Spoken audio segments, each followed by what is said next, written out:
পুনরুৎপাদন দেখা যায় কোন জীবে?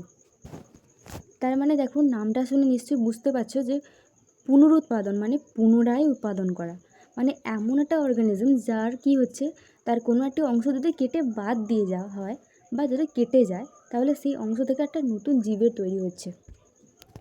ধরো এটা একটা জীব, ঠিক আছে, এটা একটা জীব, তার এই অংশটা কেটে গেল, এই অংশটা কেটে কি হলো, তিনটা ভাগে ভাগ হয়ে একটা বিভক্ত হয়ে গেল। এবার যে বিভক্ত যে হয়ে গেল, তিনটা আলাদা আলাদা কিন্তু একটা স্ট্রাকচার গঠন হয়েছে, মানে তিনটা মানে ভাগে ভাগ হয়েছে, তিনটা ভাগে ভাগ হয়েছে, আলাদা আলাদা স্ট্রাকচার গঠন হয়েছে, তাহলে তিনটা অর্গানিজম কিন্তু তৈরি হবে। তাহলে এই যে পদ্ধতিটা, এটা আমরা কোন অর্গানিজম দেখতে পাই? এটা দেখতে পাই আমরা প্ল্যানেরিয়ার দেহে। এই যে প্ল্যানেরিয়া, এর দেহে কিন্তু আমরা এটা দেখতে পাই।